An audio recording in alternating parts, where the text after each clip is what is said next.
Well, I think growing up in Zanzibar, which is in a way a concentrated cosmopolitan society. This series of presentation is part of the Awakening Project. And at that time, then I joined here. It was Government Indian Junior. Welcome to the fifth panel discussion of the Awakening Project of KHOJA SHI'A Muslim community. Awakening Project is a grassroots-led project that looks at challenges facing the community and how our foundational institutions of family, madrasa, and member can overcome these challenges. You will find more information on the Awakening Project of KHOJA SHI'A Muslim community website and various YouTube presentations. In this panel discussion, I would like to shift the focus of my conversation to the state of our community in the UK from late 1970s to 1990s. But before I do that, I would like to provide the background context to our discussion. The presence of KHOJA SHI'A from East Africa in the United Kingdom began in 1941. According to our records, the first student to arrive was Marhum Jafar Rahim to study at London University. This was during Second World War. Soon after, more students arrived from Zanzibar, Kampala, Dar es Salaam, and Mwanza. By 1955, more than 18 students, male and female, from East Africa were studying in the UK. During this time, the family of Marhum Nazr Ali Jiva was first to settle from East Africa. Their arrival was a milestone for the small nascent community of KHOJA SHI'A students. The residence of Marhum Nazr Ali Jiva family in Barnet, Middlesex became the unofficial center for majalis gathering and networking. During one such gathering and in the presence of 17 people, a provisional committee was set up with a view to forming East Africa Ishnashri Union with the chairman of East Africa Federation, Marhum Haji Ibrahim Sharif, as its ex-officio patron. In May 1959, the constitution was adopted and East African Ishnashri Union was the first KHOJA SHI'A community institution that held social and religious functions at a time when there was a cultural vacuum for these students. This way of functioning continued till 1972, when the expulsion of Asians from Uganda created an urgent need to accommodate large influx of community members with different social and religious demands and needs, and the East African Ishnashri Union resolved to form a Jamaat, and KHOJA SHI'A Jamaat of London come into existence. The expulsion of Asians from Uganda in 1972 was to have far-reaching consequences for KHOJA SHI'A community. The displaced KHOJA SHI'A from Uganda arrived in the United Kingdom in 1972 with very little on them. They had to leave much of what they had owned behind, but within a short period, Jamaats were formed and centers were acquired in Peterborough, Birmingham, Leicester, and London for social and religious needs. Soon, Jamaats in Leeds, Milton Keynes, Essex, Wessex, and Gloucester were established. The effect of establishing this center was to cause a remigration amongst our people, but this time out of choice from remote places in the UK to areas where the centers had appeared. The displaced and scattered community regrouped. Community life, as we knew it in East Africa, was rekindled. In the rest of Europe, the same was taking place. In Paris, the numbers had increased gradually, and in time, Jamaats were formed. In Switzerland and Portugal too, our members gradually settled in different areas, and Jamaats soon appeared there. Those who came to Sweden and in the exodus soon set up Jamaats. By 1885, leaders from the large UK Jamaats began to appreciate the value of information and idea sharing, and they met up in Birmingham to discuss the way forward. The first meeting of all the presidents of the KHOJA SHI'A Jamaats of Europe met in 1986, and the concept of Council of European Jamaat was crystallized. This is the background from which we will talk about the state of our community from the late 1970s till 1990s in the UK.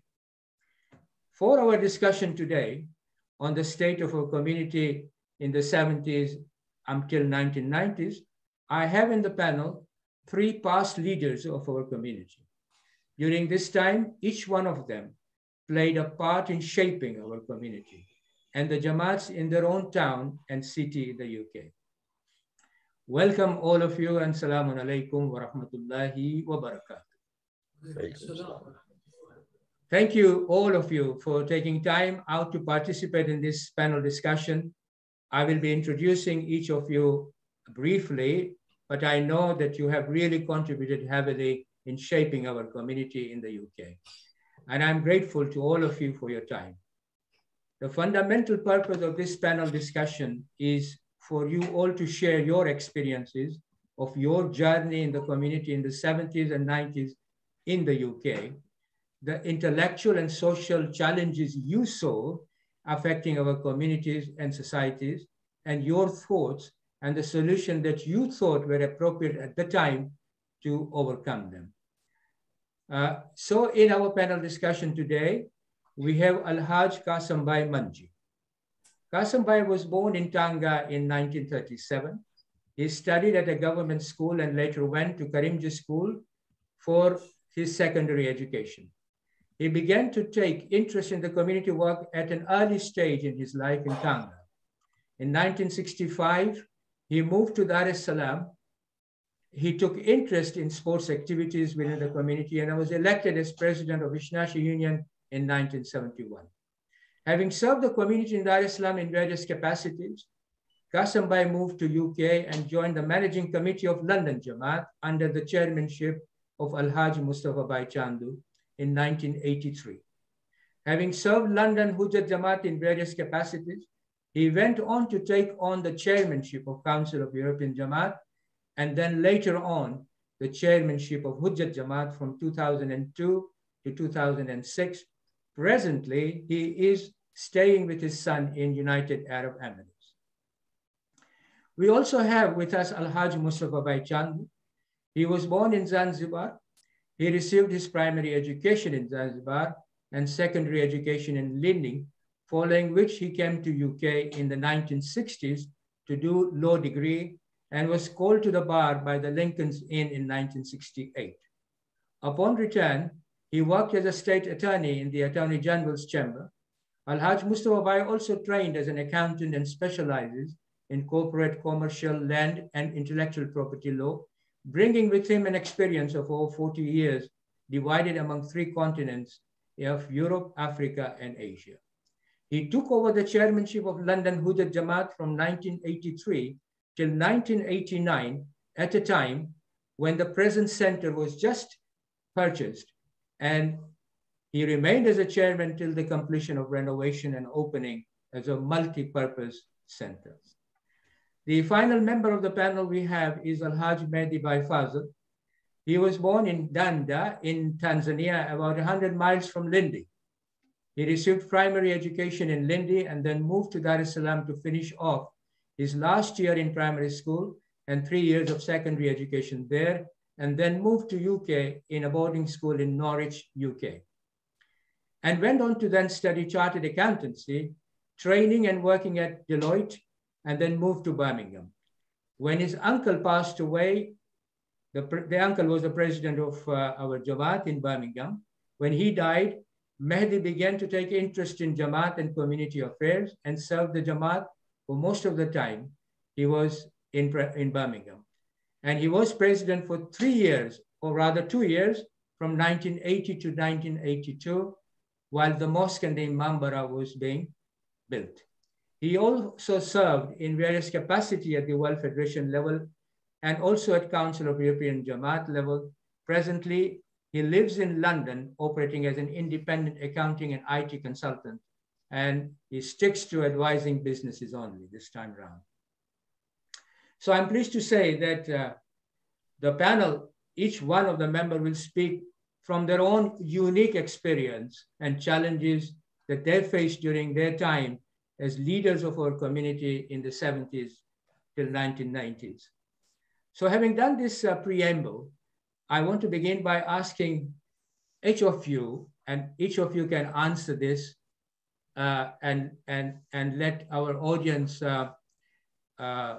experience your voices as well now. Please briefly talk about when you come to UK and why did you come to the UK? Although I've explained a little bit of your bio, but from your own words, if you can explain to our audience, when you arrived in the UK, why did you arrive in the UK, and what was your impression at the time when you came of our community as it existed then? So I want to start with Mustafabhai first, because he came in the 60s, 1960s. So if he can begin, and then Mahdi can come in because he arrived in 1968, and then Kassimbhai will come after the two of you have spoken. So can we start with Mustafabhai? Mustafabhai, when you arrived in 1960s, presumably you came to study law, but what was the ethos like when you came? What was the situation of our community like when you came, and what was your impression at the time? I'm talking about 1960s now. When I arrived in UK, I didn't come to London. I went to Brighton. There was no community down there. If you wanted to know what are the important dates of the calendar, we had to write home to tell us when is Ramadan, when is Muharram, whatever we wanted to know. So we were very disjointed that way. I began getting involved in the community affairs, I think in 1966. By that time, the Snashi Union was well established in East Africa House. And there we were having regular meetings in East Africa House. I'm not so sure that it was weekly or only on occasions, but there are regular meetings in East Africa House. And that's when we got all the members then together. So in a way, coming to East Africa House was a great thing for us. We came to know many people who were there then at the time. And many of us came here at that time because there were no higher education in Africa. These universities, apart from Makerere, I think, many of them came after the independence. So there was no choice but then to come to London. And that's why many of us did that.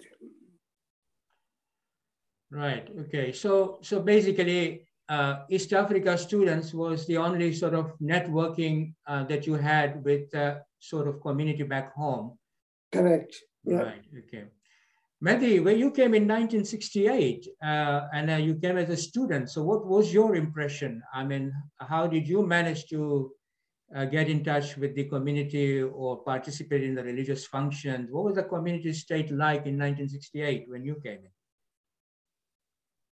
Well, I would say that, you know, that I'd only been to madrasa, not as a very keen student, but as a reluctant student in Dar es Salaam. And we were trying, when we came here, most of us at that time, there was probably leading up to 4,000 Tanzanian students at that time, or between 1968 and 70. And they were all fleeing socialism and national service. That was the background under which I came to study here, because I could have continued one more year in Tanzania doing my O-levels, and then another 2 years doing HSC or A-levels at that time, and then come over for further studies. But I hurried it up because we were all fleeing some sort of threat to us, if you like, going into national service, things that our families and our community probably didn't understand and did not wish to participate in. When I came here, I was in a boarding school, and all, if you like, knowledge of the community and whatever I had, I was too young probably to comprehend what I was missing. How old were you?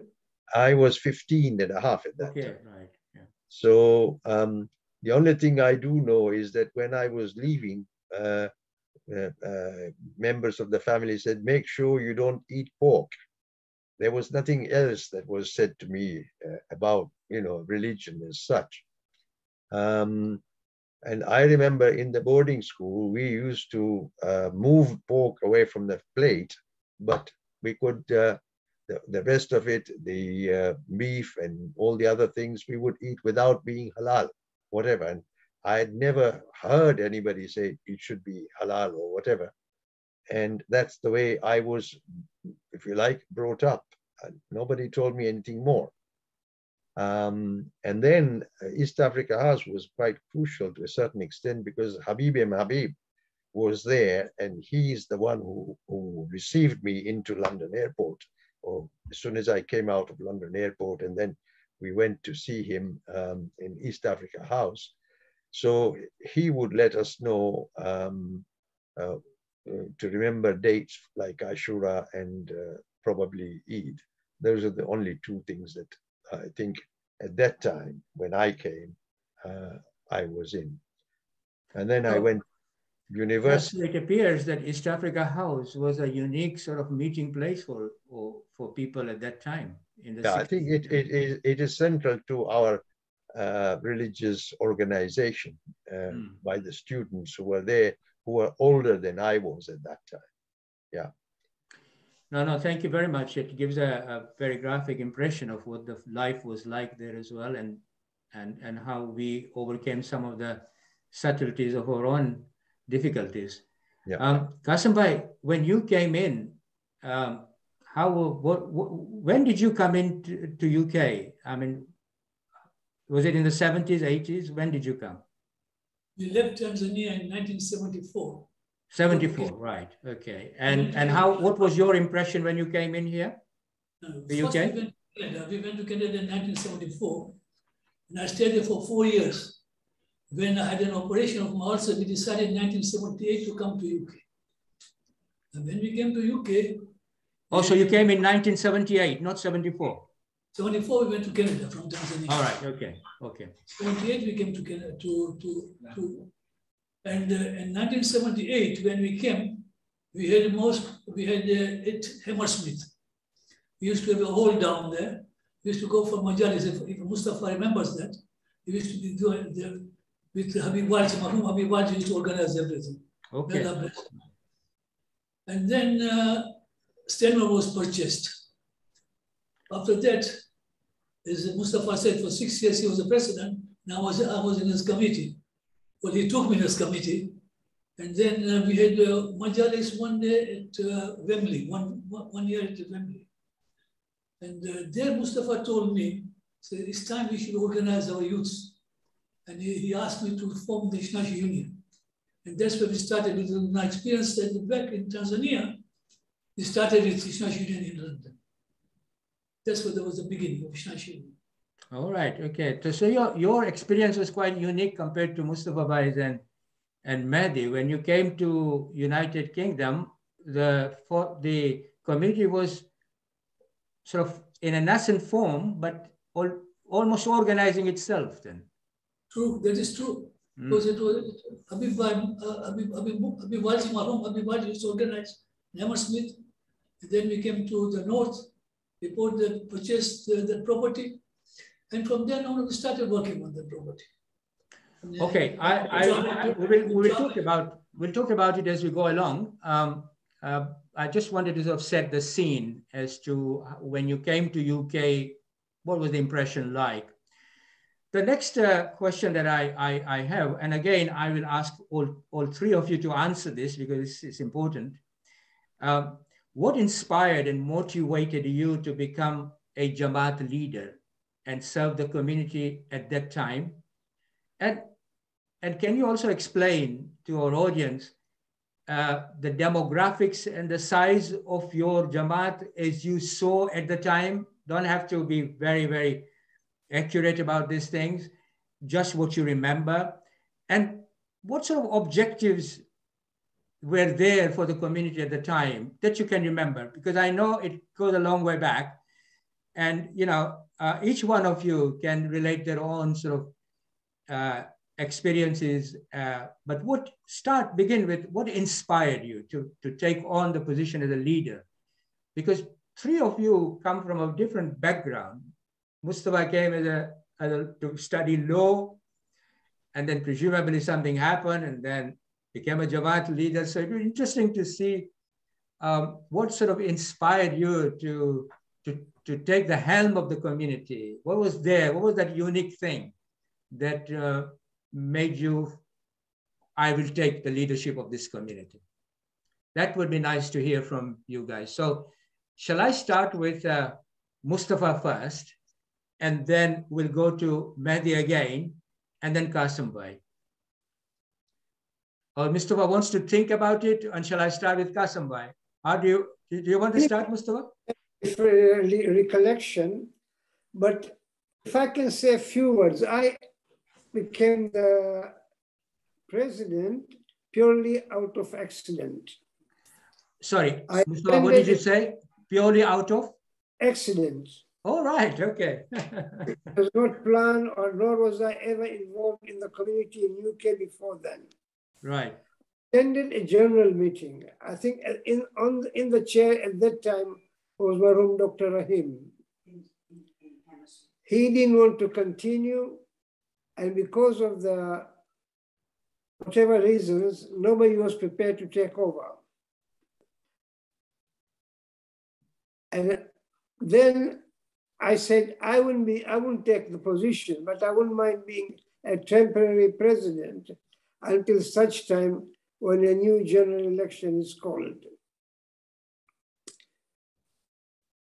And not long after that, we embarked on the project of buying Stenmore. So we mobilized few people and got together to buy Stenmore. In the committee at that time, I'm guessing, but prominent figure was Ahmad Dungarsi, myself, and maybe a few others. I'm getting old now, I can't remember everything. But we mobilized the members, and we eventually bought the property. In our account, we had only about few pounds only, nothing to write home about. But then we approached Mullah. At that time, Mullah was already here. We approached him, and he advanced the first 50,000, which he had to put as down payment. We didn't have enough of that kind of money. But we had the courage, to say that we must buy it, whatever the consequences that will follow. Some of us were even pledged our houses to the bank to secure the funds. Right, okay. So anyway, Stenmore was bought, and then all after is history, known to many people. Unfortunately, at that time, we didn't have all these gadgets of making record of everything that was going on. But the enthusiasm was much. People are coming every weekend to work on the site. Most of the work was done by ourselves. At that time, we were all young, so we could go there every Saturday and Sunday and do the work. The actual then program, mosque building renovation, we had to give an outside contract. But funding was difficult. At that time, many of us were still newcomers on wage payment and things like that. So it was very difficult. And I believe until I left, we had not finished paying the debts. But eventually it got paid as the community prospered. But actually, going back now, it's not the construction of Stenmore that really caused me a lot of pain, is the infighting in the community. I did not know many people. I was from Zanzibar. In Zanzibar, we didn't know many people who were here at the time. Most of the people of influence here at the time were Ugandans, I think, and perhaps a few Kenyans. But everybody had his own agenda. Someone said we should remove the word KHOJA from the Jamaat. Some said we should remove the name of Hazrat Ali in the Azan. So they all came with all kinds of issues, and that demoralized us. it became very difficult. But Alhamdulillah, we carried on, and that's where we are now. No, it's very interesting exposition of what happened during that time, during the purchase of Stanmore. But as I understand it, Mustafabhai, it not only united, although there were differences, and but on the whole, it united London community, but also many other community in the United Kingdom and Europe looked to London for the guidance and all that in terms of the future of the community. Is my impression correct that London was the hub at the time? Very much so, because in spite of our difficulties here, we managed to organize our functions, our administration very well. For example, for the first time when we got Stanmore, Mullah came to me and he said to me, "Can I have an office in the building?" And I said, "By all means, you just take the annex and you do whatever you want to do down there." Didn't realize that eventually, later on, it might bounce back to say, "Well, why did you give them free of rent?" But it seems to me at the time it was silly to ask for rent from a parent organization. Right. But there you are. This is all different in thinking, but World Federation coming into the center was a great boost in mobilizing the community. Yeah, so that helped. No, thank you very much, Mustafa. I will come to the Regional Federation, World Federation discussion afterwards as well, and it would be nice to have your point of views as well at the time. So the next, shall we go to Mahdi or Kassimbhai? Who wants to come? Let Kassimbhai can come later on because his presidency came in the late 90s after that. So Mahdi, you start. What was the situation like in Birmingham at the time when you became the president? Well, let me start by saying that when I came to the country, my own, and I think all my colleagues and people that I understand, we did not really have too much religious influence or whatever. We were really interested in doing our studies and getting qualified for some professional tools or something. So up to 1970, I was doing A-levels. And then I went to university. And it was during that university time that in 1972, I think, the Ugandans were expelled. And it is then that my uncle settled in Birmingham, that I used to go there during the holidays. Otherwise, the holidays, I would probably go to Dar es Salaam. I'd meet some of the people from Tanzania, whether Hindus or Goans or other communities and our community. If I look back, I mean, it was really after the Ugandan exodus, although my uncle came probably a year before, it's the Ugandan exodus which gave impetus to our community and really brought home to a lot of us that we need a community in each place. Okay, and that's where, if you like, my connections with community or family and whatever became stronger within the UK. Otherwise, it was outside the UK that I looked to. So what inspired you to become the Jamaat leader then? It was much later because don't forget my contact into the community. I'd been here 10 years already, 11 years. And my uncle was the president at the time when he died in 1979. And I had not realized that he was the president, although I'd been to his house and spoken to Mullah Asghar and people like that who came, Habib Walji, and I'd also been in, if you like, heard about Imam Khomeini on the news and whatever at that time. So the community was coming into my head, if you like, a long time for about, well, since 72. So I'd say 5 years at least, or 6 years. But even then, it had not sunk in that well. I think it was maybe 1976 or something like that, that Mullah Asghar came to my uncle's house and there was meetings, whatever. And somewhere along the line, I said, I'm prepared to help in any way possible, whatever. And one of the elders, Merali Daya, after my uncle died, he said, you should come and help our community, because there was questions of reading literature from the council on building on an existing mosque that we had bought. And there was a question of planning permission and things like that, which I had also myself never come across, the fact that you need permission. I thought you only need money and you just carry on doing whatever you want. But then I discovered these types of rules. So it needed somebody like me to interpret some of these issues.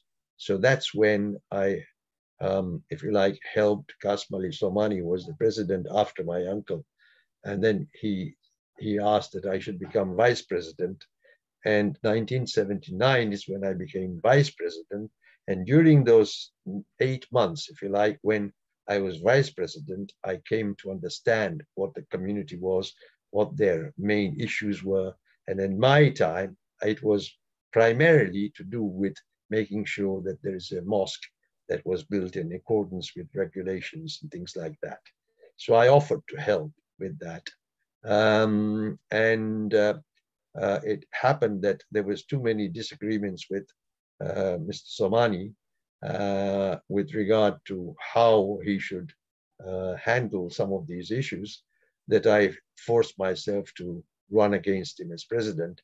And that's when everything, if you like, came over. But it was really the death of my uncle that really brought home to me the role that he played and the role that I should carry on playing if I can. Thank you very much, Mahdi. It gives us a impression of what was the situation like in Birmingham. Kassimbhai, what inspired you then to take over? I know you were in Mustafabhai's committee and were handling some issues there. So what inspired you to then take on both the leadership of the COHOJA and the Jamaat? Well, we start with COHOJA, but before that, Mustafa may remember that when Stenma was purchased, there was also Anwar Hashim. He was also one of the persons who had promised his house, practically put his house in a mortgage to raise the funds. Mustafa will remember that. Right now, then when I was with Mustafa, we had a lot of things which I learned from him, and I appreciated it. At the same time, we went to East Africa to collect funds. At that moment, I met a lot of people. We went to Mustafa was there, Raza Remtullah was there, Ahmad Dugarsi was there. We went down there, collected funds. When you came back, I realized now it's a time that something should happen. The information, when my father was the president of Tanga Jamaat, I was also there all the time helping him out. And I started taking interest in that. And when I reached Canada, the same thing happened. So I was just doing the sports there, as well as the Jamaat there. And when I came to London, Mustafa asked me, I joined them and I took interest. We carried on as it is. Then we had a Council of Europe Jamaat. It was a loose body. Every 6 months, we used to have a president from each Jamaat. Then we decided in Milton Keynes that we should now have a proper organization similar to the Africa Federation. So we called a meeting. The meeting was called in Birmingham. At that moment, Dr. Amir Lakha was the president of London Jamaat. And he requested me to stand up as a president with my experience, president. And Mohammad Barwani, he is still alive, Mohammad Barwani was there. Then Mohammad Barwani asked me that yes, he was prepared to come out and appoint me as the president. So at that moment, I was the president and won it. And for 2 years. After 2 years, I came back and I said, now is the end of the story. Then we came to London, we had a problem. As Mustafa said, Sadiq Rahim, and other people. So they asked me, in case after that, if you don't mind to stand up for president. And I was supported at that moment very well by like people like Shabib Hamdani, Anwar Danji, Amir Merali. They asked me to stand up as a president. And I stood in 2003, not 2002, 2003, I was elected as a president of London Jamaat. Okay, thank you, Kassimbhai. I have one question before I go to a main question. This question is arising out of the discussion. In 1979, there was the Iranian Revolution. Any of you recall, if you can, briefly what impact that had in our community in the 1979 Iranian Revolution?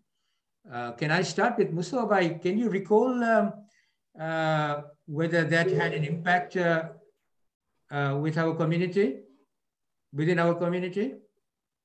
I'll be very honest to say that as a community, we did not get involved in the Iranian Revolution. The Iranian Revolution was a hostile move to the West. It was something that the Western countries welcomed it. And therefore, we wanted to be seen not to get involved, lest any adverse repercussions came to us. So, as a community, we didn't do much to welcome Iranian Revolution. In our own hearts, of course, we said it was a good move, but outwardly, we didn't do any celebration. There's nothing that we did. We can say that we were overtly in favor of the revolution. Okay, now that gives us, what about Mahdi? Have you have any views on that? Very briefly. I would say Mustafa is right, and in the hearts and minds of the youth, and I think most people, they were cheering Agha Khomeini whenever they could see him on the TV and whatever. I think that if it was not for the Iranian Revolution, probably our community spirit and whatever would not have been that strong, and our religiosity would not have been that strong. It really provided the world framework and, if you like, the worldview in a way that said that this is something that we have to stay on course. Because I could see that from how my father treated religion and whatever, and if it was not for the Iranian Revolution and the Ugandan exodus here, probably I would have found it very easy to say God doesn't exist and, you know, forget everything. All this is crap. That's how I would have come out, you know. But these two influences, and also Mullah Askar's coming into UK and making sure that we were not being led by any wild thinking that was coming along. I think these three things really preserved our religion and our community in the way in which I think it is there now. Okay, Kassimbhai, you have very briefly, you have anything to share about the 1979, the impact of 1979 revolution on our community in the UK? Like Mustafa said, we were just not we were interested, but we did not participate. Knowing that the West was completely against Iran, and we were afraid of our community, which is more important than anything else. So we stayed away from it. All right. I want to just briefly understand the way the community decisions were made at the leadership level. Would you be able to share with us very briefly, if you don't mind, because I want to go on to challenges that were faced by yourselves. Could you give us very briefly a critical insight into how day-to-day decisions were made during your leadership? Was it sort of more consensual? You had to go to the committee and then the general meeting and all that? Or did you take the bull by the horn and started to make a decision when you felt that the community needed to make a decision and you as a leader needed to provide the leadership? So I just wanted to sort of understand how the decisions were made during your time. Just briefly, if you can recall, or recall incident one or two, if you like, very briefly though. Can I start with Mahdi and then Mustafa and then Qasim? Okay. Briefly, Mahdi. I had some experience at university of working in a students' union as a treasurer for 2 years. And that was an organization like a trade union, and had, if you like, general meetings of students and whatever. And then we also had a committee of officers. So I had some idea of how an institution should run. And then when I came into unofficial methods of working in the community, I found that one of the issues was when the president did not fully consult his committee or did not reveal the whole truth to the committee. That caused a little problem. And then I also found that people like Habib Walji and Mullah Asghar and people like that came in to these committees when invited or when they were coming, and they would hear these complaints, and they would be, if you like, people who would say, do this in a particular manner. And it was always trying to encourage consensual and making sure all the community was taken together, but staying on the course of Sharia as much as is possible. Yeah. So that type of training led me to a situation where once I became vice president, I was fighting the president whenever he was not revealing everything or he thought it was not important. And that gave me another training to say, take your committee with you and take your general body with you. So my own presidency, if you like, was primarily try and get the public to support me, and then change the committee if there was a view that was not in line with that. And I therefore went to persuade the general much more, having many more meetings than and the annual general meeting or whatever, in order to get the plans of the Imam Bara and everything through the thing. And I know that in London it was much more difficult because London had a much bigger population. And they could we have Mustafa to tell us that, and Kassimbhai to tell us that. Mustafa, okay. How was your day-to-day? Did you have to be revolution sometimes and pass things through as a lawyer and as a barrister? And how did you see all that pan out in front of you? I really don't know, and I don't recall whether in Stanmore or in London we ever passed a resolution to buy Stanmore. we never discussed it in any of the meetings. So how did, as a matter of interest, Mustafa, how did the Stanmore purchase was done? I mean, according to from your memory. I mean, it's interesting. Actually, purely by chance, we saw it advertised in the estate magazine. You know, people who sell these properties, we saw it advertised there. Yeah, yeah. And so we called the agent and he said, we are interested in this property. And he said, there's an auction on this such and such a date. If you want to come, you bid it.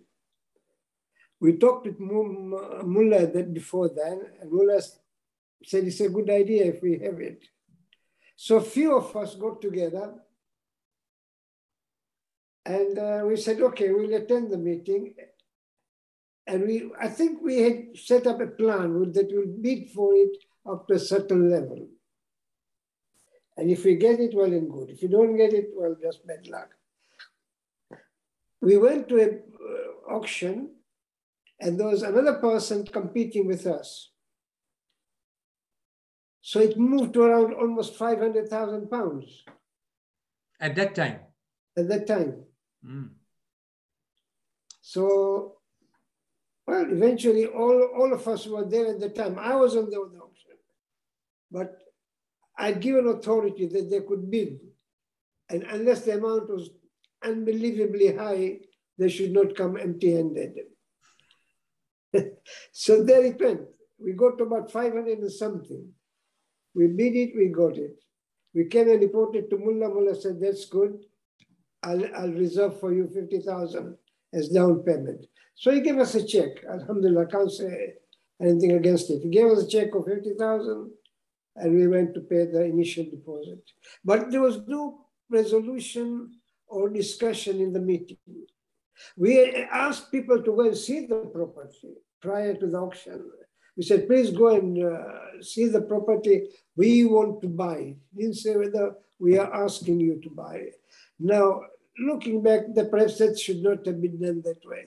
But after that, when I've seen the way we proceeded to buy other properties in Tanzania, in here, which didn't materialize, and I said, if we had followed that route in buying Stanmore, perhaps we would never have bought it. So whether it was a good thing or a bad thing, history will judge. Will judge, yeah. Let the history judge. Kassimbhai, what about you? How did you do your day-to-day, and did you have to do any leadership like Mustafabhai just expressed, and how Mahdi expressed his term? I think Mustafabhai would try and remember that Rustam Merani was the key of that. Rustam Merani was the person who just bid for us and he took it over. If I'm correct, Mustafa can correct me. I think Mustafabhai, did you say you were not at the auction? I wasn't at the auction. Well, Rustam Merani told me, and I think I remember we met in Syria in a restaurant with Rustam Merani afterwards, maybe 10 years ago. And he reminded you that you were at the auction, and he raised your hand. I'm getting old now. He raised your hand because it was going a bit above what you thought, or what as a committee you had agreed to go up to 500,000 or something, and you went above that because Rustam said that he raised your hand, and that's how it went over. Rustam was a good help. I'm glad Kassimbhai mentioned him. But he was a great help. So he was going around with us to look for funds. Yeah. So this is one thing. Secondly, like Mustafa said very rightly, if we would have gone back to the Jamaat, we would never have got it. That's why all the decisions that you are making, I'm trying to go backwards now, all the decisions which we were making, we used to meet every Sunday in the Stanmore. There was a whole day we used to sit down. Mustafa was there, Muslim Kanji was there, Ahmad Dungas was there, myself, Raza Ramtullah, and used to make a decision as to how to proceed further, and then bring it to the general body. I'll give you one example. When Amir Lakha became the president, we went to see the Risley project. It's beautiful. So Amir said, now let's go back to the Jamaat. I said, Jamaat will never buy it. Let's buy it out ourselves and give it to Jamaat. So I was the person who paid a deposit for it. And we took it over. Then we came to the Jamaat. Jamaat accepted it. Because we lost the next door property, Cloistermoor. We lost the 65 acres of land next to it for peanuts of £1.5 million. Because we went to the Jamaat, and Jamaat said, there's a water there, there's a gas there, don't buy these things, so we left it. That's why when I became the president, Ulamas Manji called the meeting urgently that Cloistermoor was for sale. It was going out for 4.5 million. In that meeting, we were Maulana Kalbi Abbas, we were Alhaji, Raza Rajesa, Shabib Mamdani, Anwar Ganji, and myself. Now I said, without asking the Jamaat, that they go for 4.75 million pounds. Maulana Kalbi Abbas told me, he said, Kassimbhai, where are you going to get the money from? I said, Allah is great. Go and do it. Because if you go to the Jamaat, there is this thing and that thing and this, so we stop it. So we went ahead. Unfortunately, he said, we will never sell to these people because they've been fooling us for the last 5-10 years. Similarly, to the Northwood project, which Hassan Jusi is a witness, he will tell you, without asking the Jamaat, we offered £1 million straight away. So let's buy it out. Unfortunately, they agreed first and then they said, no, we don't want to buy it. So Mustafa is right, we should not go to the Jamaat. Take the risk, buy it out, and then go to the public. Otherwise, public always got something wrong. They'll take something and something.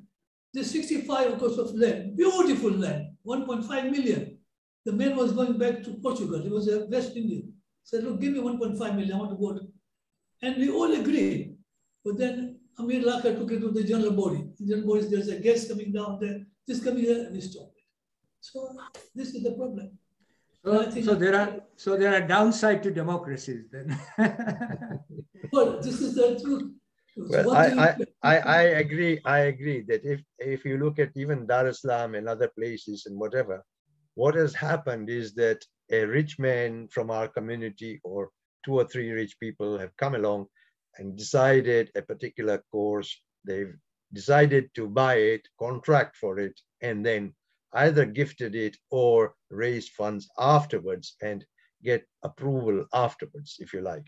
Because I think that our community's democratic experience is not that well developed, and that not if you like, doesn't have the history also of having that type of guts and showing how things have worked out at the end. You know, we don't really, even our Jamaat histories, we should write a little bit more of how certain daring things have happened and when it happened, but we're not sometimes willing to discuss that.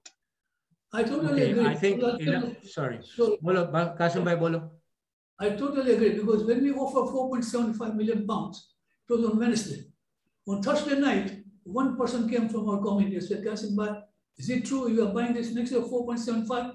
I said 1 million from my family.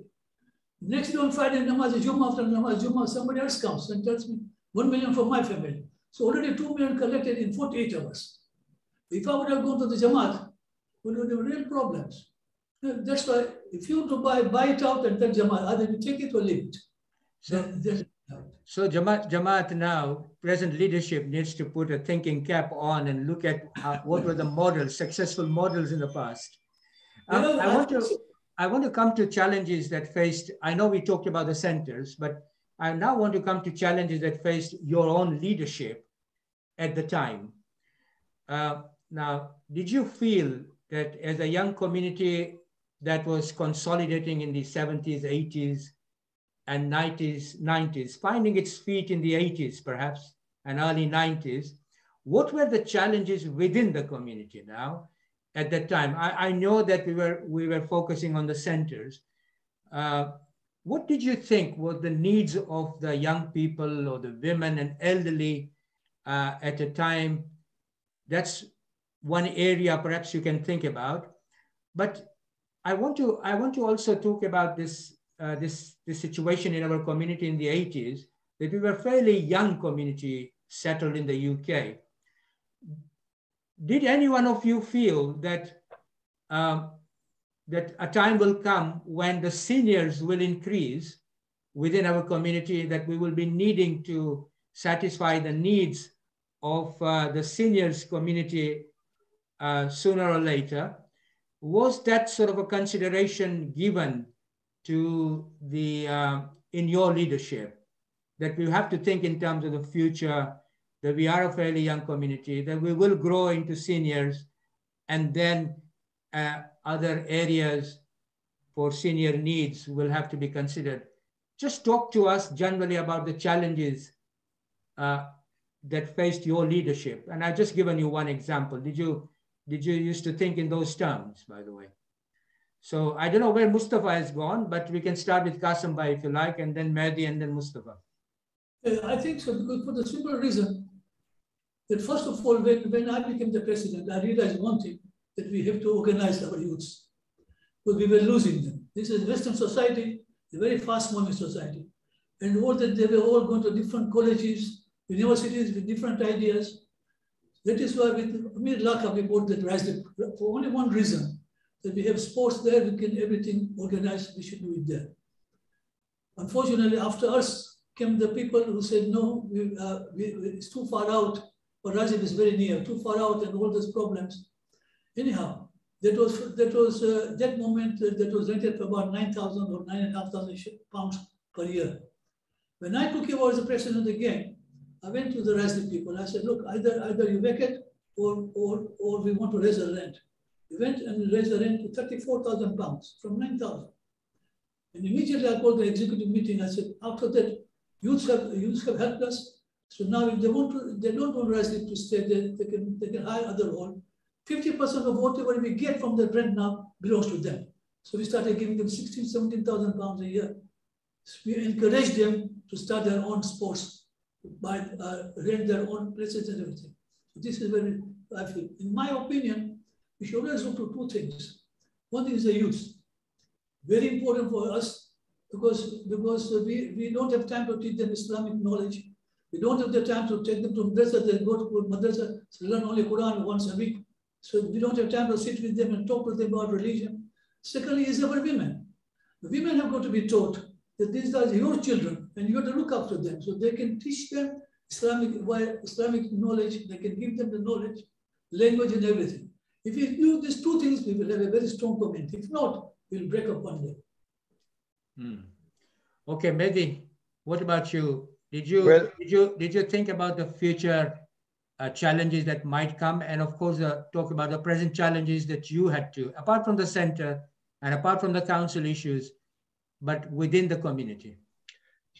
I think I'd be right to say that by 1979 and 80, when I became president, then I'd already seen that the East Africa model was already imported into our Jamaat, into what operations and what things we should look at, if you like, and what things we should concentrate on.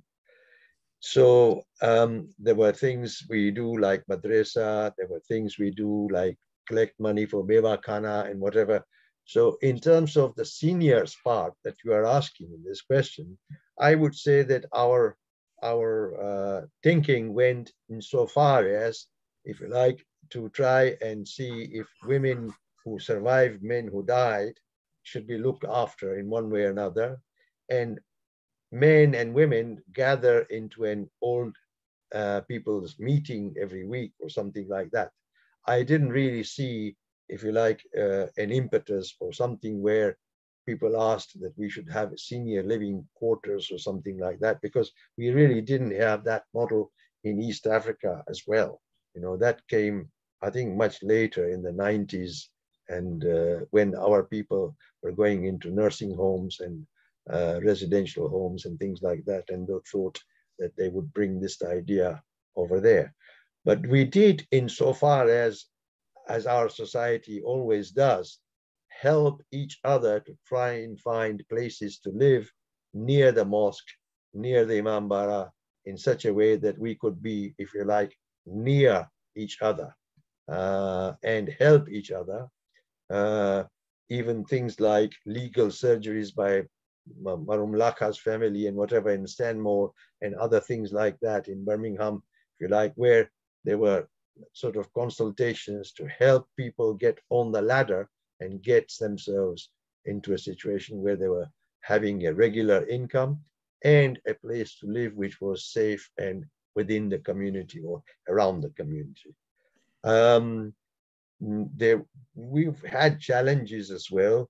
I mean, I remember that our main concentration of the Jamaat in the early times was much more on the living conditions, things like that, and making sure that we were qualified, income was good enough, but not on the religiosity.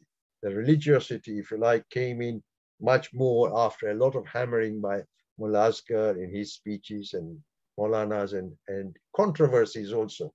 Controversies on halal meat or McDonald's and things like that, which came through from translations of the Quran by, let's say, Shirazi, who came into my life in 1980 or something like that. That taught me a lot. If you like, it got me into an introduction into the religion and the rules of the religion. But it was controversy and things like that that guided me in that way. Certain challenges like that, when I look at today's youth, I look at my own children, I do not see the impetus in their lives for the religion as much as I had, even coming in as an outsider. You know, I was coming in from a much more secular background into a religious background, but I took much more interest in religious issues than my children do, for example. I'm still not in a situation where I can understand why that has happened. And although I've provided the role model and everything to make sure it is a religious home and everything, but nevertheless, and my father didn't provide me with that, but I've got it. And I then provide it to my children, but my children haven't got the impetus in them as much as I would have wished. So I'm puzzled in a way, but I don't know. Mustafa, what he feels about his children, Kassimbhai, what he feels about his children.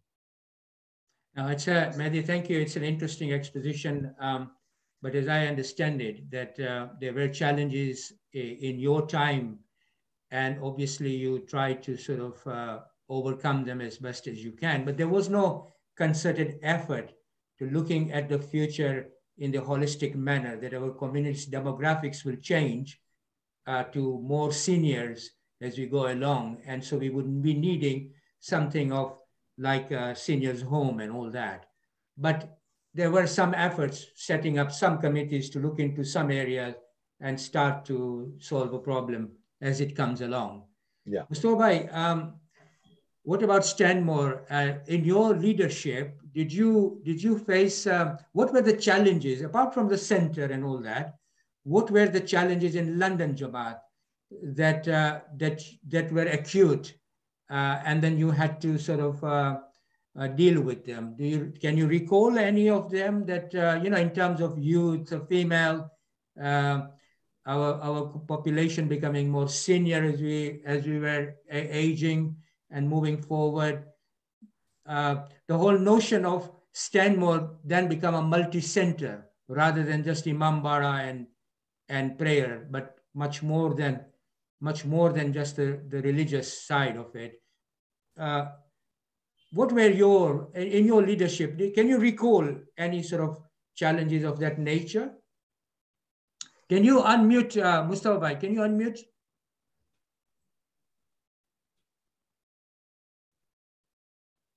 At the bottom of your screen, Mustafabhai, touch the screen first, and then at the bottom, the first button.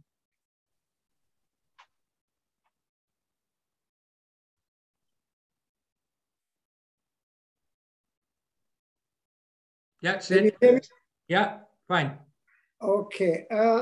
It will surprise you when I was still in Hammersmith, in my first year of president, first Ramzan came, and we were even looking for people to recite dua every day. We would go and beg people, please recite, and somebody said, but I did only the other day. And they were all elderly, not young people. So you can see the state we were in even at that time. When we moved into Stanmore, the first thing we did was to encourage youngsters to take over the recitation of duas. And I'm very glad to note that in the very first year, we started having children queuing up to recite duas. The challenge that we had was not so much from the community. The challenge we had was from few learned people who started to change the religion. You see, we came from Africa. Our knowledge of religion was as practiced in Africa. We didn't come with a new book, nor with a new Quran or anything like that. We were just following what we were practicing in Africa. We were KHOJAs in Africa. We continue to be KHOJAs in London. But there were a few people who said, no, we were all wrong. We should change the religion this way. We should eliminate this and we should eliminate that. Now, I had a very poor knowledge of religion. I didn't want to get into discussions on that. I said, listen, if you can persuade the public to do that what you want, and if the public passes a resolution that we do that, then you do it. But I'm not in a position because I was elected not to lead you in matters of religion. I was elected to lead the Jamaat, which is an administrative body. But basically the challenge which had it continuously nagged us was basically two things. Was whether we should continue to remain a KHOJA Jamaat. And secondly was whether Imam Ali should be removed from the Azan. And the third one, can I ask you to, I mean, I don't know whether you'd feel comfortable or not. I'm not so sure, but you don't have to. Being the president of London Jamaat at the time, there was one very big issue that the community had to face. Would you be willing to sort of give your brief background on that and your considerations and share what you thought at the time? You know what I'm talking about? no. The whole issue of Mehdibhai Ali. Ah, okay. And South London Jamaat. And South London Jamaat. Sorry, I beg your pardon. There were two issues. One was, of course, South London Jamaat, because there was one London Jamaat. And then you also had to deal with the Mehfil part of it as well. I mean, in a very candid, constructive way, because we don't have any representation from South or Mehdibhai Ali, but as a president, how you saw the whole thing, and in a very objective manner, in a very candid manner. And how do you see it now? It's perfectly all right. And Sibtain, I think he should also say how he saw it then and how he saw it now. Okay. I don't mind if Mustafabhai is willing to share and Kassimbhai is willing to share and you are willing to share, then that's fine. I don't mind. It will take us beyond 6:30, but I think I think it's a subject that you should come back to for a whole half hour or an hour. I don't mind that at all. Because by putting a small amount now, you'll find it will probably cause lots of historical fissures in our community. No, but Mahdi, having said that, I understand, I take your point.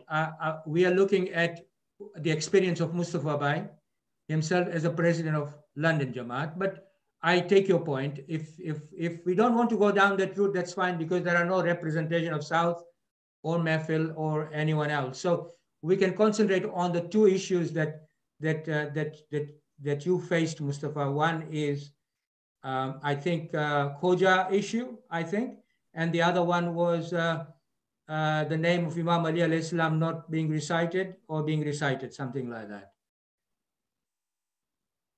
But I give you the opportunity, if you want to go beyond that, that's fine as well. Yeah, no, I'll discuss it, because nothing's secret in the community. If it's going to benefit the community, we must discuss it so that we don't do it again. We are not all perfect. We have our own shortfalls. Therefore, we may have committed mistakes in tackling those issues. Okay. But the problem of Mehdibhai Ali, I don't know whether it is right to say, it was concentrated with Kenyan people, with Mombasa people. I don't want to mention them, but if you look them up, those who were responsible at that time, they're mostly people from Kenya. I don't know, Mehdibhai Ali comes out of this same issue that the name of Imam Ali should come out of Azan.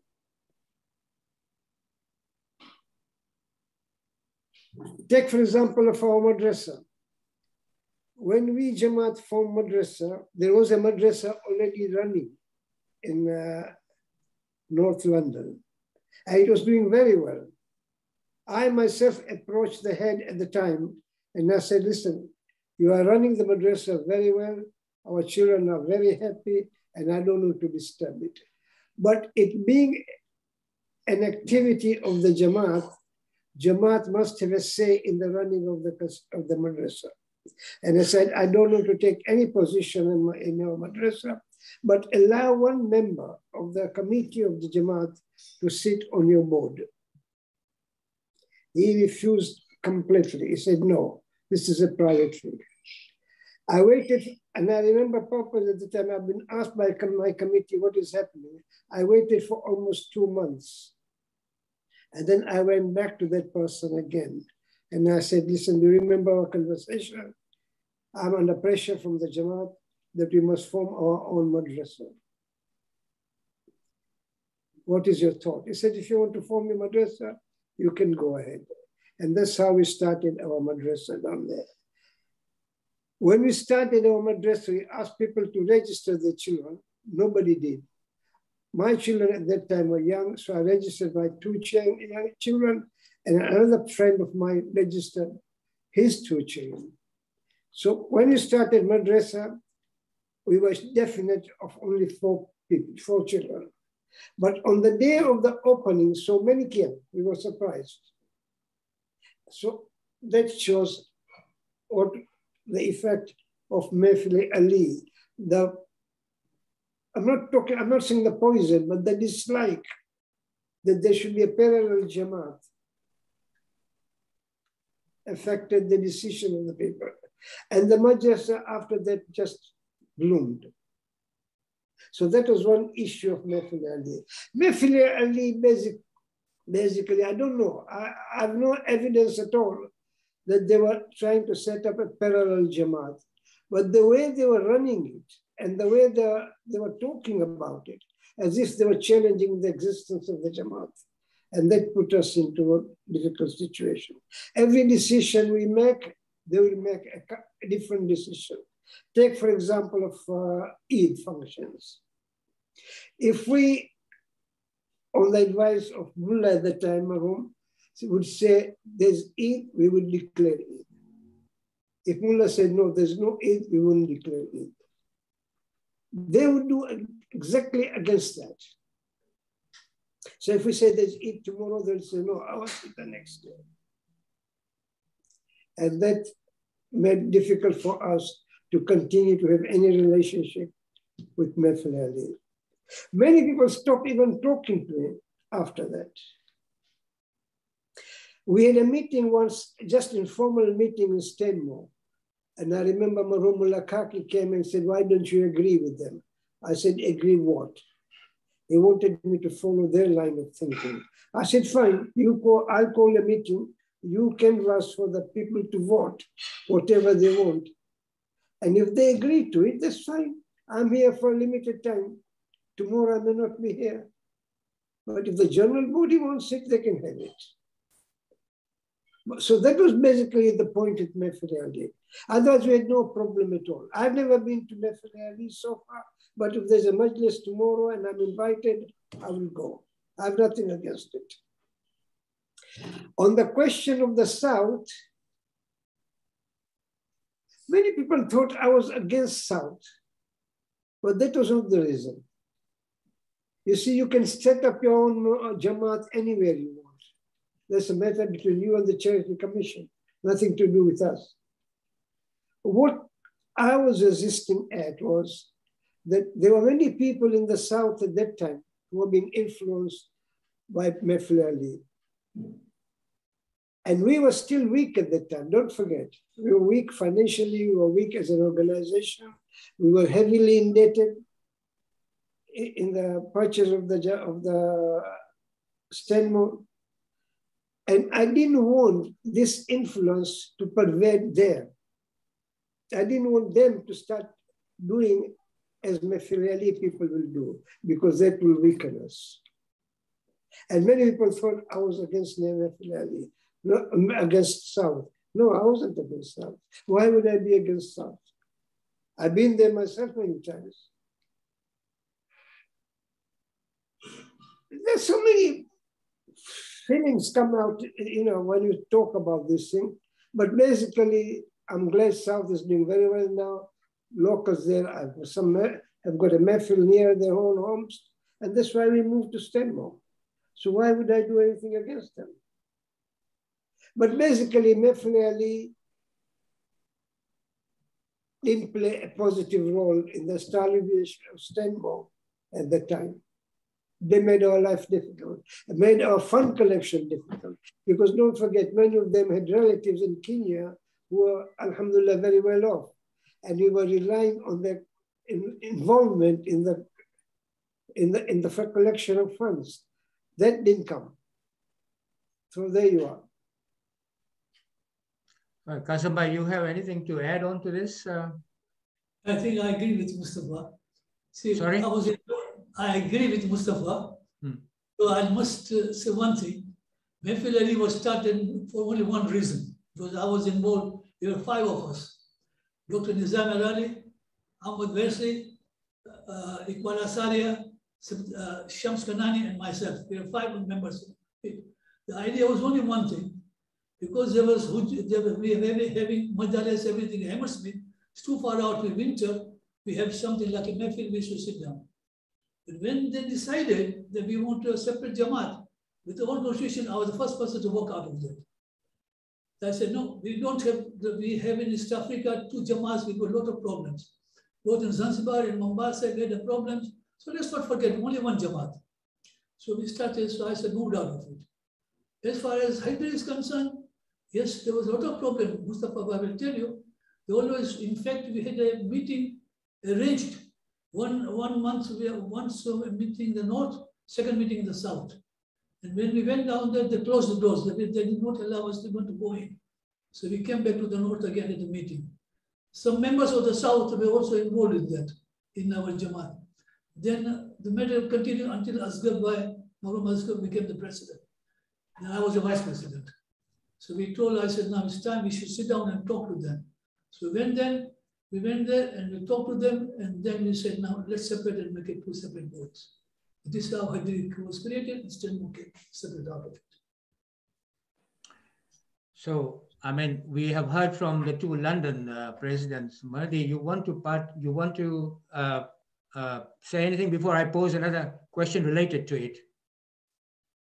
Really, I think they've said whatever it is, but there are also, I would say, not only personal and other issues in this thing, but there are also what I would call intellectual issues that come out of the Iranian Revolution and the whole Muslim Ummah and things like that. And we were all new because, you know, at the end of the day, the education that we've had, religious education, is, I wouldn't call it, you know, we've been to an academy or something like that. We've learned it on the way from newspapers, from people we've talked to and whatever. And so there are bound to be differences. Sometimes when I think that, you know, some of the people who are leading, say in Mehfil Ali, they are children of people who are very, very traditional, very, very conservative. Yet they have more radical views about how they are. So this is part and parcel of the development of how the 20th century has been one of the most explosive for whole of humanity. You know, in the 120 years, what humanity has done has been probably more than what it has done in all its existence before. So I think it's part and parcel of those issues also coming through. Okay, I just want to pose a question. I think we are where we had a history there, and that history had its own circumstances, and obviously we don't have the representation from Mehfil Ali or South to put their views across. But we are where we are at the moment. We have Mehfil Ali, we have a South, we have Hujjat, and we have other small centers where they're having majalises and all that. Given the way things are moving in the 21st century, in the light of where we are at the moment with informatization and the social media and the YouTube and the thinking now, which is coming up within the youths as well, how do you see we should, as a community of KHOJA SHI'A ITHNA, because I consider all these groupings as part of KHOJA SHI'A ITHNA, how do you see we should move forward, accept the fact that there are established organized communities now, but now we work together to move forward? Mustafa, how do you see that? I don't see there's any antagonism or animosity between the various institutions. Okay. In fact of what I said about Mehful Ali and South, I think we coexist very well together. So there's no need to ask anyone to close his affairs and to join the other one. What I think we need to do as members, we need to depoliticize ourselves. I spend a lot of time lately abroad, but whenever I come down here, I found Stanmore is full of politics. Is what, sorry, Mustafa? Sorry, what did you say? Politics. Politics. Politics. Okay. Stanmore, you can't do anything without discussing politics, either of the Jamaat or groups or something like that. And that hinders our progress. So I think we need to be more concentrated on our religious affairs and less on politics. Otherwise, it will be very difficult for anybody to come forward and make any proposal. I come down here, believe me, I don't say a word or anything about Jamaat because we don't know how it's going to be interpreted. You asked me to come on this program, I was reluctant because you don't know how your involvement is going to be interpreted. So I don't know what led to this because we were not that political minded at the time when I was in president. But after that, it has become true politics, you know. But you feel that as institutions now we should move forward because there's a bigger picture in front of us, confronting us, and we should all work together towards that. Is that how you see it? Oh, I think that's very important. And that's one of the reasons why I gave that World Federation office without discussing with anybody, without asking for any rent from World Federation. Because I knew that if you went to the office, the cabinet, or you took it to the general body, whether we give it to World Federation for no rent. Because at that time, World Federation itself was not that strong. Okay. They would never have a better place to survive. I remember I attended a World Federation meeting in Rayners Glen. I think you probably remember they were at that one time, they had their office in Rayners Glen. There were the usual cabinet, Mullah was there, Hassan Alhaji was there, and two other people were there, I can remember, maybe some more. Amadungas and myself, we were there. There was some discussion, I don't remember now. And one of the person out of those two said to Mullah Sahib, you know, World Federation is in my hands. I can break it down if you want straight away. So I thought that was a bit strange statement. I went to Mullah Sahib, I said, what is going on that we don't know? Because if it's a rich men's club, we as Jamaat don't want to be part of it. We have come here to serve the community, and this World Federation must serve the community. Ahmed agreed with me. Mullah said, leave this subject, we'll talk about it afterwards. And I think very soon after, he came and made a request for the office in the Stanmore Center. Whether that had anything to do with the office, I don't know. But you can see how things were moving at the time. And that's why I said, there were many, apart from the purchase of the mosque, there were other issues that burden us a lot and took a lot of courage and interest from us, which we could have used it in other ways. There's so many things one can say, but there you are, you know. Memory fades. Okay, no, thank you, Mustafa. You know, given that it's 21st century now, and in the West at least, there are many institutions, Shia institutions now, all of us wants to work together because we see huge challenges in front of us. I'm just sort of thinking, what is your mindset regarding including the KHOJA's communities who perhaps were separated out all of us, including other Shia organizations, all working together. So that's the ethos at the moment. So given that, I think all of us now presumably should come together and work towards the challenges of our time that is facing us. Do you have anything to say, Kassimbhai and Mahdi, before we go on to the last sort of part of the discussion? You know, I think it's a good idea, but like we say, we have to be now only one. We have to forget whether we are from Zanzibar or from Uganda or from Kenya, we have to be one. Unless we have that in our mind, we will divide this community. For example, Stanmore used to be HIC, Hussein Islamic Center. We should continue so that all the members could get be one. This is my only idea. We forget about Africa now. Africa is gone. We have to be one in UK. I think I agree with Mustafa. We have to fight. We stand as one unit. Mahdi? I think that the sentiment and I guess the experience that we've had in England is that we live and let live. And I think that if you go further in the KHOJA Federation to look at America, for example, they have removed the word KHOJA over there. And they have found it, if you like, much more in sentiment with the KHOJA people over there to remove the word KHOJA.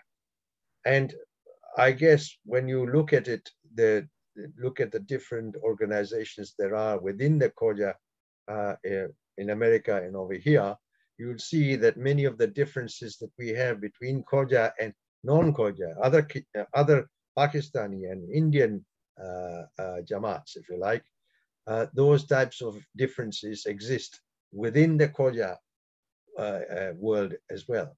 So it is inevitable, and we have to live with it, and we have to learn to live with it. And whether you accept it or not, it will come to be accepted. Maybe, sorry. Go on, Mustafa, go on. Maybe we should have two parallel organizations. One, our own KHOJA Federation of all the KHOJA Jamaats, and secondly, of all Shia Jamaats. So our federation becomes a member of that all Shia Jamaats, so that we get the benefit of both. We get the benefits of uniting our people together, KHOJAs, and also Shias together. But I don't know, that will require thinking outside the box, and I've not seen any thoughts on that yet. No, I think just to conclude the matter, I think we have a very rich history and legacy upon which we have built our communities. And it's only right that we share our experiences, strengths, and also weaknesses with others, but be part of our own legacy and our own heritage. We shouldn't forget where we have come from and how we were formed and how we emerged. So in a way, this thinking needs to be done, and it will have to be done by generations beyond us as well to make sure that we either retain the shape of our community that we have known and continue with it, or we amalgamate in a suitable way if need be, but that would be a discussion for other time. I want to come to the last bit of our discussion, and it'll be interesting to have your thoughts on this. I want to come to Jamaat's relationship with the regional and world federation now. In the 80s and the 90s, UK Jamaat had direct membership with the World Federation. And KHOJA did not, by choice, maybe, I think by choice, have a direct membership, whilst other had a regional federation as a membership with the World Federation. Why was this the case that the KHOJA took such a long time to then apply for membership? And whether do you think that the direct membership to the world body had more merit than with the World Federation, direct membership with the World Federation, that had a more merit than through regional body, where the Jamaats and their membership, I'm talking about grassroots membership, sometimes feel disconnected because only the regional bodies are the members of the World Federation. Given that you have experienced both direct in your leadership time, both direct and indirect membership, now that we have via regional federation, What is your considered view on this matter? Who wants to go out of the three of you? Mahdi, Kassimbhai, or Mustafa? Have you understood the question, by the way? I would not. Have you understood the question, Mahdi? I've understood the question. Okay. I participated in a way opposite Kassimbhai on this particular issue. I was one of those rotating presidents of the Council of European Jamaats, and Kassimbhai was the first one who took on the long-term institutionalized COHOJA presidency. And I fought against him and Anwar Bhai and other people who were fighting with me, and including the Dungarsis and probably Amir Laka and others, because I did not wish to have a COHOJA body which was a part of World Federation and gave up all the voting rights and all the things that we were doing. And I foresaw that it is an unequal relationship, but on the other hand, the franchise in terms of the contributors to discussion and all the other things was from Europe. And so I wanted a majority of delegates to come from Europe by having a direct membership of the World Federation. And it was stopping, if you like, World Federation from developing to what it is as an animal now. But there was deliberate fight and deliberate reason why I wanted it in that manner. The thing is that the Africa Federation, as a federation which was shown as a working federation, did not, if you like, have a they had funding coming into their local places and they were spending it all. They were not sending it to the World Federation. The World Federation's CUMS franchise and whatever was coming primarily from people in Europe, and as well as any number two funding from Africa, if you like, you know, people who were directly giving to the World Federation, not giving to whatever.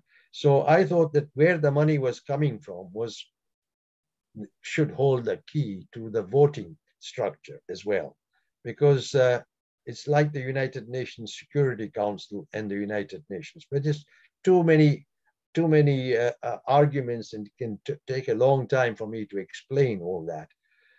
What it has turned out at the moment is that the World Federation, as you see in 2 elections, we've had so many issues regarding whether voting is correct or not, whether we should have universal franchise or not, whether women are partners in voting or not. All these issues are coming in because we have sometimes a split view of direct and indirect representation. And many of the arguments can have occupied a whole university undergraduate course as to how is democratization better or worse by having direct or indirect representation and direct or indirect funding. And many of the reasons why America, for example, said for its own independence, you know, if you look at the history of all of that, some of them are repeated in our own issues. That's all I wish to say. Okay.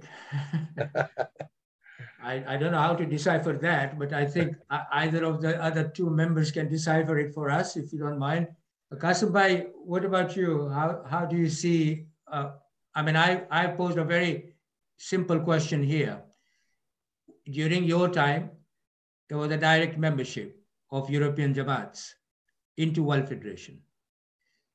And then subsequently COHOJA became the member of the World Federation. You have experienced now both direct and indirect membership. How do you see, what is your considered view? Which one, if you have any view, that is, which one is a better model? A direct Jamaat membership right into the World Federation, no regional federation, because at that time, the United Kingdom was able to use the World Federation platform far more effectively to develop its 14 centers and all that comes with it. Or was a regional federation then a better model for us? How do you see it? And then Mustafa can answer as last. So Kassimbhai, you start. You see, the problem was that we had Africa Federation, which was a very strong body. Everything that Africans wanted in Tanzania, Kenya, Uganda, they used to be provided by Africa Federation. One thing. Secondly, we had Nasimco, which was already formed. Third thing, we had the Gujarat Federation, it was already formed. Now we were in a position that we could not even do anything without asking Mulaskar. Even for example, if we want to raise some funds, we have to go to Mulaskar. So we thought for a moment we have our own federation, so we can decide exactly what we want to do, how to do it, and ourselves, then we can proceed. Based on that, I don't know about Birmingham, but all the Jamaats who were their members before council, they agreed that we should have a federal body. And based on that, I was requested to stand as the president, and I took that. Yeah, Mustafa, before you answer, what I'm also getting at is that in a globalized world today, would a direct membership model be a better model for working as a globalized community with Jamaat having a sense of ownership at the WF platform, rather than a regional federation, that model of a geographical federation being a member of the World Federation, rather than a direct Jamaat membership? What I'm saying is, you have had experience of both direct model in the 80s and 90s, and you see the indirect model in front of us. But with a globalizing world, how do you see which model is better? The concept of the regional federation was conceived by myself and Ahmad Lungarsi during my time. And even the name Council of European Jamaat, I drew that parallel from the, if you remember, prior to this European market, this was the name, Council of European Countries. So I took the name from there, Council of European Jamaat, from Council of Ministers. I think at the time the name was Council of Ministers. And it was like a European thing for all the European countries. And I remember I wrote to all the Jamaats that this is what we need to do. Many of them thought it was too imaginative, and some of them said no, some of them said yes. When I came back this time, I wanted to have an access to a copy of that letter which I wrote to all the Jamaats. I asked few people if they knew where the records were. They said they didn't know. I asked Said Saab, who works in the Jamaat office. He said he didn't know. He did not know where it was. But lately somebody said to me they are in the archives of the Jamaat in the basement. And I didn't have the guts nor the courage to go and search down there. But there is a letter in the Jamaat's archives, the letter which I wrote to all the Jamaats, suggesting the name of the federation, and we should meet to discuss it. And in fact, after that, we met several times informally, very often after the World Federation meeting, as Council of Jamaats to discuss it. I myself, I remember I've chaired so many of these meetings.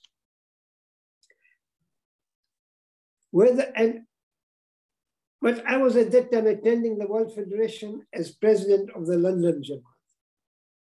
Ahmad Lungarsi was attending as representing London Jamaat. I was like a nominee of the World Federation.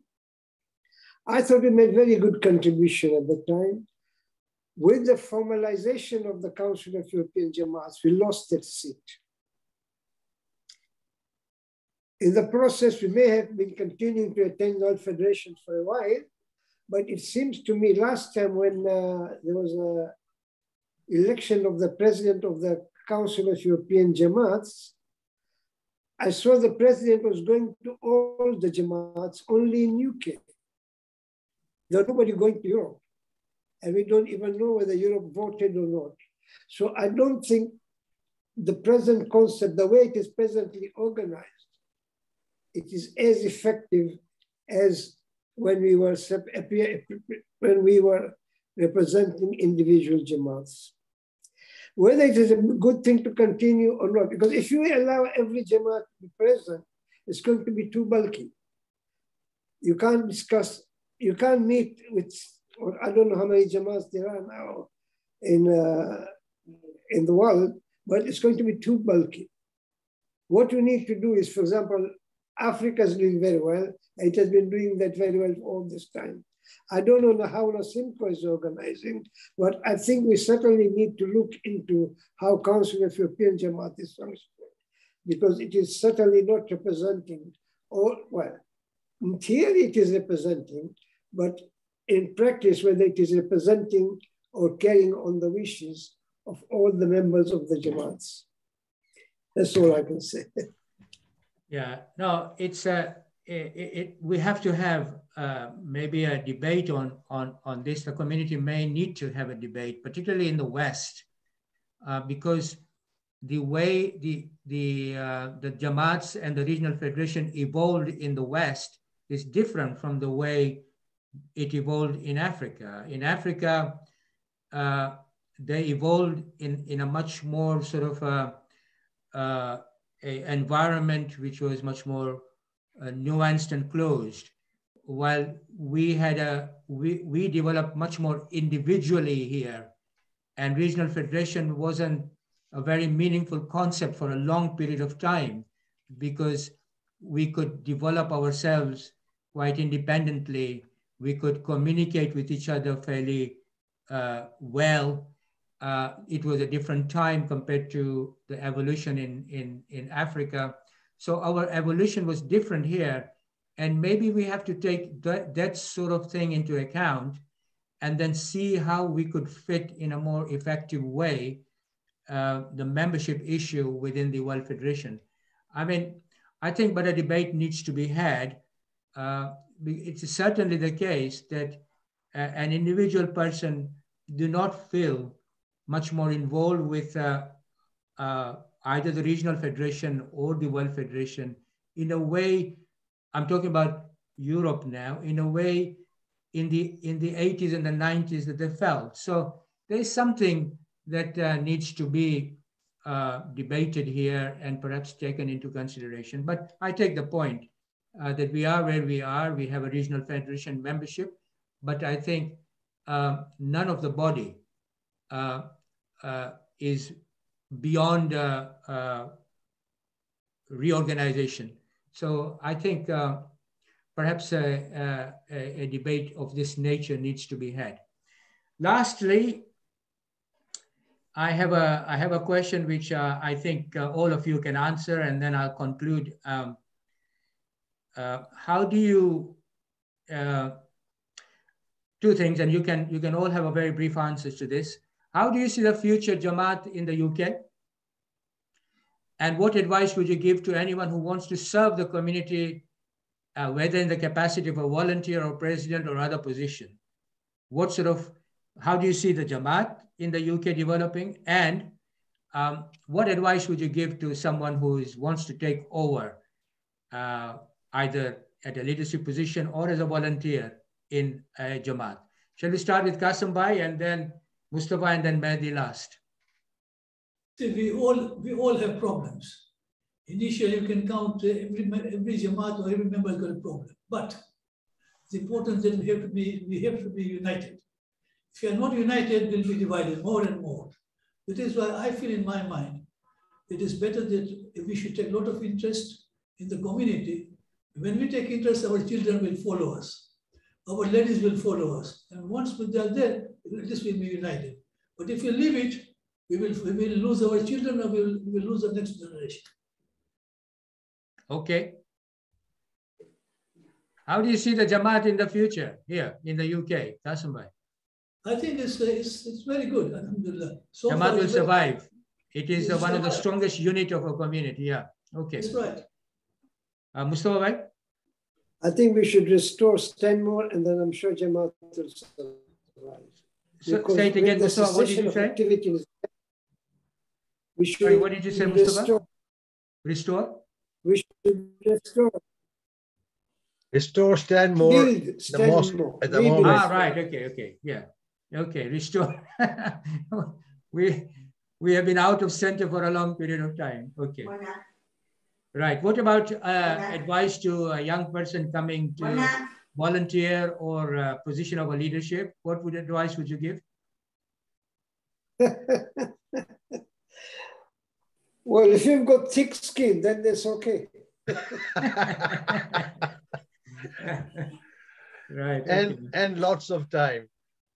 Right. And be passionate about it, I suppose. Yeah, Mahdi, go on. What did you say? I would say that, you know, luckily, I've seen a development within the bigger Jamaats anyway, that they've taken on more professional people to lessen the burden on those elected.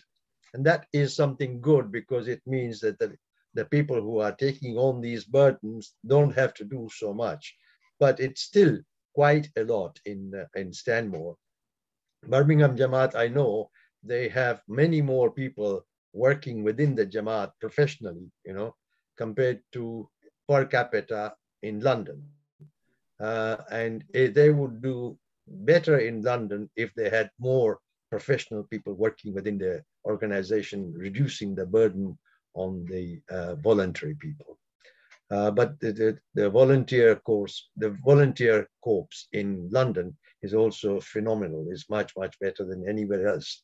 So I see the Jamaats. Many Jamaats may disagree with you, maybe here. Well, I see the Jamaats. Everywhere there are good volunteer corps now. Nowadays. Well, I think that the Stanmore is much, much, much more. Yes, yeah, okay. Well, I think we have gone beyond our time by half an hour. So thank you very much for all of you participating in this panel discussion. This is the 5th panel discussion of the Awakening Project. And as a moderator, I have obtained a good insight and learned a lot from your experiences and viewpoints, as I'm sure our listeners also have done so. I feel this discussion opens our mindset to a dimension of our strength and weaknesses as a Jamaat and a community, at least in the 70s, 80s, and 1990s. And of course, your leadership that played a part and a role in shaping it. What comes out from this panel discussion is also how each of you adapted to your circumstances of your time and achieved the best that you could do. I hope that is what is coming out. This is a positive for the community, and it appears from this discussion that the future survival as socio-religious community depends on how well the present and future leadership learn and steer the community from your and other leaders' experiences and the extent of the support the community at large provide to our present and future leadership. Hopefully from this discussion, we can learn a lot about the state of our community from 1970s to 1990s. And there is so much community also has to do to overcome present challenges facing us today as a community. So with this, may Allah subhanahu wa ta'ala bless you all for participating and sharing your thoughts so candidly, if I say so. Thank you very much indeed. Thank you. Okay.